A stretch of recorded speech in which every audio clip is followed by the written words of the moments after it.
الشيطان الرجيم بسم الله الرحمن الرحيم الحمد لله الذي خلق السماوات والأرض وجعل الظلمات والنور ثم الذين كفروا بربهم يعدلون صدق الله العظيم. کل کی تراویح میں 1.5 پارے کی تلاوت کی گئی. آج کا خلاصہ جو پیش کیا جائے گا وہ سورہ انعام سے پیش کیا جائے گا.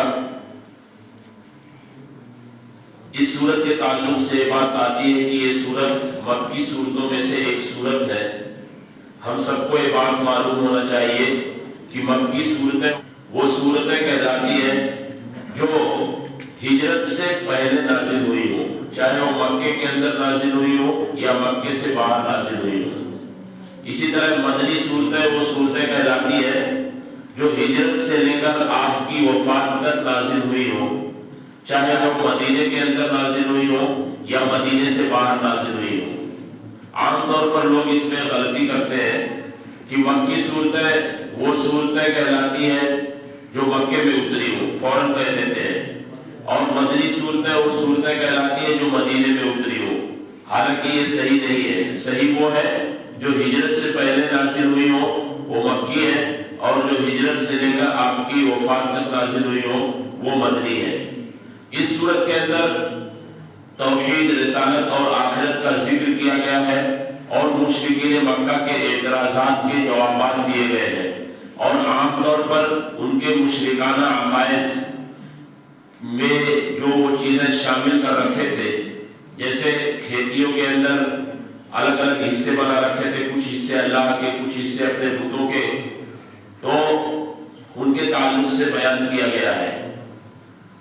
تو شروع میں یہ بات آتی ہے کہ تمام تعریفیں اس ذات کے لیے ہے جس نے آسمان و زمین کی تخلیق کی اور اندھیریاں اور روشنی بنائی.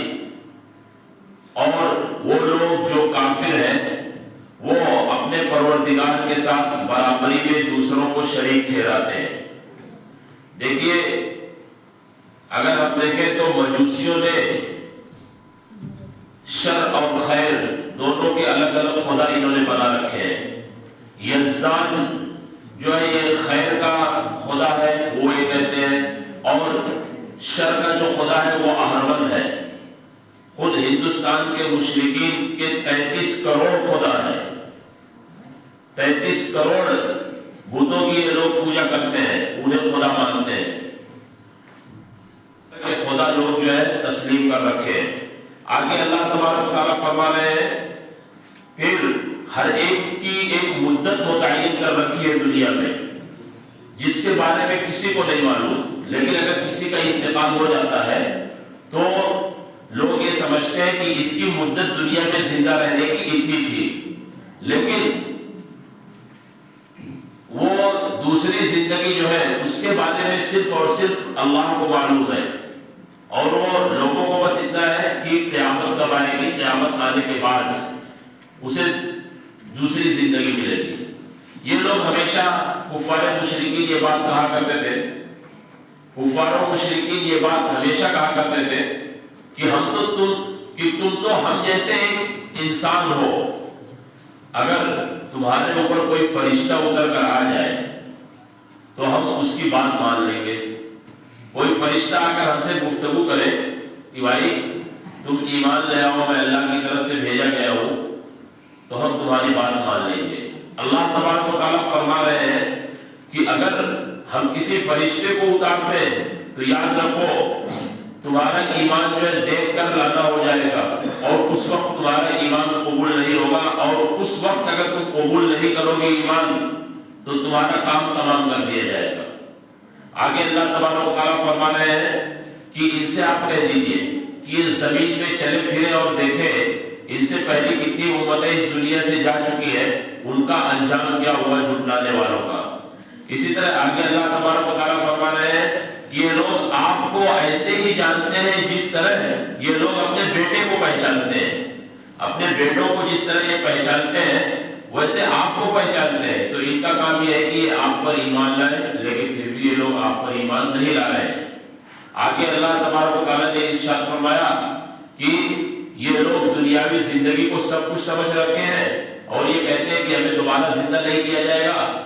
سنو، عمر حیات الدنیا الا لعب و لہو، دنیاوی زندگی جو ہے وہ کھیل اور تماشے کے سوا اور کچھ نہیں ہے. جسے تم مکمل طور پر سب کچھ سمجھ رہے ہو وہ ایک تماشا اور ایک کھیل ہے. کھیل اور تماشا وقتی طور پر ہوتا ہے، پھر ختم ہو جایا کرتا ہے. وَلَلدَّارُ الْآخِرَةُ خَيْرٌ، اور جو آخرت کی زندگی وہ زیادہ بہتر ہے. تو کیا تم لوگ سمجھتے نہیں ہو؟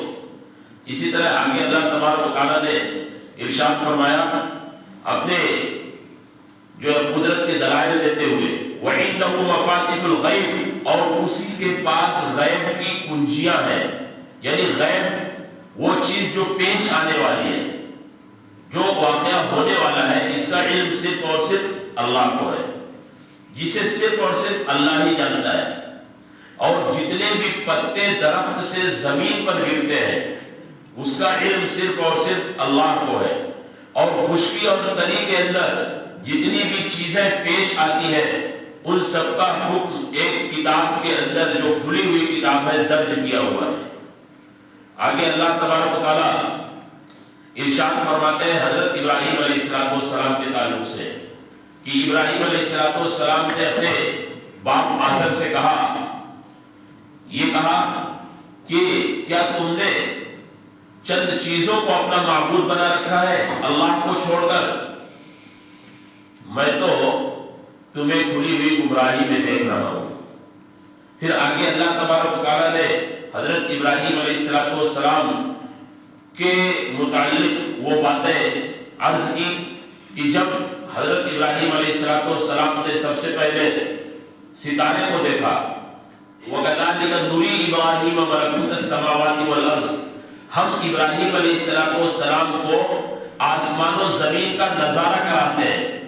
چنانچہ سب سے پہلے وہ فَلَمَّا جَنَّ عَلَيْهِ اللَّيْلُ رَأَىٰ كَوْكَبًا، جب وہ ستارے کو دیکھتے ہیں کہ وہ چمک رہا ہے تو کہتے ہیں یہ میرا پروردگار ہو سکتا ہے. چنانچہ جب وہ ڈوب گیا تو انہوں نے کہا کہ میں ڈوبنے والے کو خدا نہیں سمجھتا ہوں. اس کے بعد جب چاند کو دیکھا چمکتے ہوئے تو کہا یہ ہو سکتا ہے میرا پروردگار. لیکن جب وہ بھی ڈوب گیا تو کہا کہ میں ڈوبنے والوں کو خدا نہیں سمجھتا. چنانچہ جب سورج کو دیکھا تو کہا کہ یہ تمام ستاروں اور چاند سے بڑا ہے اور یہ زیادہ چمک رہا ہے، ہو سکتا ہے یہ میرا خدا ہو.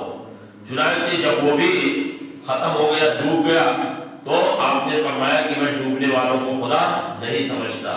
دیکھیے جس وقت حضرت ابراہیم علیہ السلام یہ بات کہہ رہے تھے تو اس وقت کے حالات جہاں پر آپ کی پیدائش ہوئی تھی نینوا کے اندر، وہاں کے لوگ ستاروں کو اور بتوں کو پوجتے تھے. انہی کی زبان میں پہلے آپ علیہ السلام نے اس طرح فرمایا، لیکن بعد میں آپ نے فرمایا انی وجہت وجہی للذی فطر السماوات والارض حنیفا وما انا من المشرکین، میں نے تو اپنا رخ اس ذات کی طرف کر لیا جس نے آسمان و زمین کی پیدائش کی، جو آسمان و زمین کا خالق ہے، اور میں مشرکوں میں سے نہیں ہوں. وحاجہ قومہ، اور ان کی قوم نے ان سے بحث و مباحثہ کیا. چنانچہ یہ بات تفسیر میں لکھی ہوئی ہے کہ شاید کچھ لوگوں نے ڈرایا کہ دیکھو تم یہاں رہ رہے ہو ہمارے ساتھ میں اور ہمارے معبودوں کو برا بھلا کہتے ہو. تو ابراہیم علیہ السلام نے فرمایا کہ اگر میرا پروردگار مجھے ہدایت نہ دیتا تو میں بھی تم جیسے لوگوں میں شامل ہو جاتا، میں تم میں سے کسی سے ڈرنے والا نہیں ہوں. چنانچہ اللہ تبارک و تعالیٰ نے آگے چل کر کے اپنے قدرت کی ایک اور مثال دی، ان اللہ فالق الحب والنوى، کہ یقیناً اللہ تبارک و تعالیٰ دانوں اور گٹھلیوں کو پھاڑنے والا ہے. یخرج الحی من المیت ومخرج المیت من الحی، وہ زندے کو مردے سے نکالتا ہے اور مردوں کو زندے سے نکالتا ہے. کیسے؟ انڈا سے مرغی، اور اسے چولہے ہوتے ہیں، اور مرغی سے انڈا، انڈے سے مرغی اور مرغی سے انڈا پیدا ہوتا ہے. تو زندے سے مردہ اور مردے سے زندہ. اسی طرح ان لوگوں کے عقیدے کے تعلق سے بیان فرمایا کہ جو لوگ خدا کی خدائی میں شریک ٹھہراتے ہوئے کہتے ہیں کہ اللہ کی ایک بیوی ہے، اس کی ایک وائف ہے، اللہ تبارک و تعالیٰ فرماتے ہیں کہ اس کے کیسے کوئی بیوی ہو سکتی ہے؟ سبحانہ، اس کی ذات پاک ہے ان چیزوں سے جسے لوگ بیان کرتے ہیں۔ آگے اللہ تبارک و تعالیٰ فرماتے ہیں کہ اللہ کی ذات ایسی ہے جسے دنیا کے اندر کوئی انسان نہیں دیکھ سکتا ہے، لا تدرک الابصار، اسے نگاہیں نہیں پا سکتی ہے، وہ یدرک الابصار، اور وہ نگاہوں کو پا لیتا ہے۔ دنیا کے اندر اللہ تبارک و تعالیٰ نے کو کسی انسان نے نہیں دیکھا، یہاں تک کہ حضرت محمد صلی اللہ علیہ وسلم معراج کے موقع پر جب تشریف لے گئے تو وہاں پر بھی اللہ تبارک و تعالیٰ کو نہیں دیکھا۔ پھر کیا دیکھا؟ رأیت النور العظم، میں نے اس بڑے نور کو دیکھا جو میرے اور اللہ کے درمیان حائل تھا۔ حضرت عائشہ صدیقہ رضی اللہ عنہ فرماتی ہے اگر کوئی شخص یہ کہے کہ اللہ کے رسول صلی اللہ علیہ وسلم نے اللہ تبارک و تعالیٰ کو دیکھا تو وہ سب سے بڑا جھوٹا ہے۔ آپ کا خود فرمان ہے کہ میں نے اس بڑے نور کو دیکھا جو میرے اور اللہ کے درمیان حائل تھا۔ آگے اللہ تبارک و تعالیٰ فرماتے ہیں ہاں آخرت کے اندر یہی آنکھیں جو ایمان والوں کی آنکھیں ہیں، دنیا میں جو لوگ اپنے ایمان پر قائم ہیں، جو لوگ اللہ کی فرما برداری کرنے والے ہیں، وہ اللہ کا دیدار اس طرح کریں گے جس طرح 14ویں کے چاند کو دیکھتے ہیں کہ اس کے دیکھنے میں ہماری آنکھوں کو کوئی تکلیف نہیں ہوتی ہے، اسی طرح اللہ کو بہت اچھے سے ٹکٹکی لگا کر کے دیکھیں گے۔ وہ کون لوگ ہیں؟ جو نمازوں کی پابندی کرنے والے ہیں، جو اللہ کو راضی کرنے والے ہیں۔ آگے اللہ تبارک و تعالیٰ فرما رہے ہیں کہ تم مشرکوں کے خداؤں کو، ان کے معبودوں کو برا بھلا مت کہو، ورنہ وہ لوگ اللہ تبارک و تعالیٰ کو برا بھلا کہنا شروع کر دیں گے دشمنی اور عداوت اور لا علمی کی وجہ سے۔ اس لیے تم جو ہے وہ جو کر رہے ہیں ان کو سمجھا تو سکتے ہو لیکن انہیں برا بھلا نہیں کہنا ہے۔ 8ویں پارے کی شروعات اس طرح ہوتی ہے کہ اگر ہم فرشتے ان پر اتار دیں اور مردے ان سے آ کر کے سامنے ان سے باتیں کریں کہ دیکھو ہم مر کر کے دوبارہ زندہ ہوئے ہیں، یقیناً مر کر دوبارہ زندہ تمہیں بھی ہونا ہے، تب بھی یہ لوگ ایمان نہیں لائیں گے۔ اسی طرح آگے اللہ تبارک و تعالیٰ نے فرمایا ان لوگوں کے غلط عقیدے کے تعلق سے، یہ لوگ اپنی کھیتیوں کے اندر 2 حصے کرتے تھے، یعنی جو پیداوار ہوتی تھی اس کے 2 حصے کر دیتے تھے، آدھا ادھر اور آدھا ادھر۔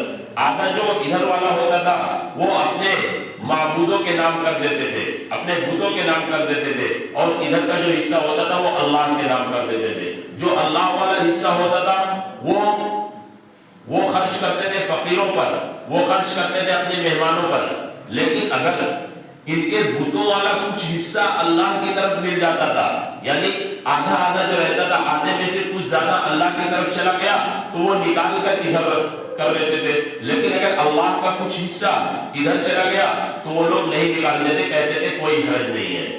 اس طرح جو ہے اللہ تبارک و تعالیٰ نے ان کے غلط خیالات کو بیان فرمایا کہ اللہ کا جو حصہ انہوں نے طے کر رکھا ہے تو یہ لوگ کیا کرتے ہیں اگر اس میں کچھ کمی ہو جائے تو ادھر سے ادھر نہیں ملاتے ہیں، چنانچہ ان کا ایسا کرنا یہ بہت ہی غلط ہے۔